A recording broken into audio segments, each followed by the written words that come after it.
Attorney General Merrick Garland appoints a special counsel to President Biden's classified document scandal, where we're learning now that the batch of documents was discovered at the president's Delaware home, inside his garage, and another place inside the house. Fox News legal analyst Greg Jarrett joins us now. Greg, what stands out most about this, and who should feel worse about their legal fate, President Trump or President Biden?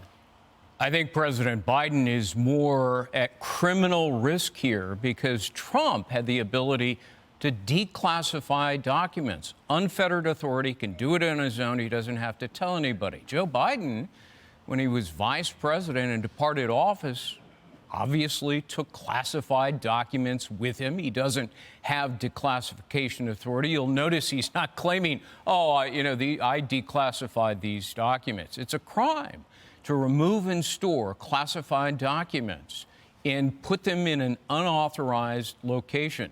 And I'm sorry, but the Corvette defense doesn't cut it.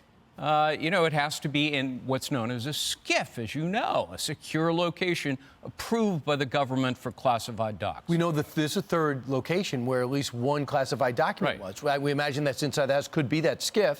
Number two is Jim Trusty, president's lawyer, said yesterday that Donald Trump asked to build a SCIF at Mar-a-Lago, and they told him no.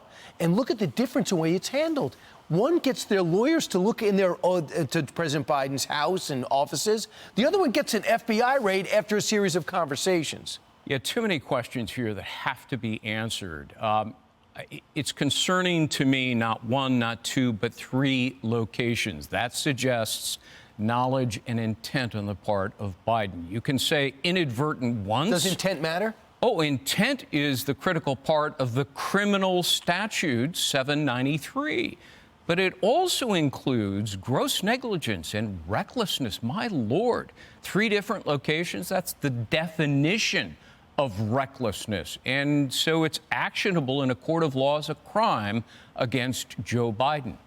What lawyer would recommend that the president not understand what these documents were, not know the contents of these documents? The president says, my lawyers recommended I don't know what the content is. What would... Nobody I talk to understands that. Yeah, well, it's incomprehensible. It makes no sense. He is, after all, the president of the United States now.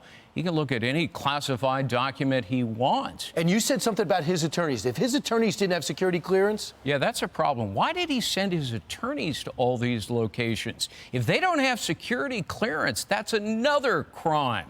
Not only that, November 2nd is when the first batch was discovered. Where was the FBI for 48 days before, yet again, his lawyers discover the second batch, and then now, most recently, the third batch? Where's the FBI? You know, they converge on Donald Trump's residence, but they're nowhere to be seen with Joe Biden. Yeah, the battering ram was in for repairs, so they couldn't really take down the door, and no one could figure out how to open the garage. It was locked. Greg, thanks so much. My pleasure. We're going to be using you again and again for this, because this is just beginning. Still. I'm Steve Doocy. I'm Brian Kilmeade. And I'm Ainsley Earhart. And click here to subscribe to the Fox News YouTube page to catch our hottest interviews and most compelling analysis.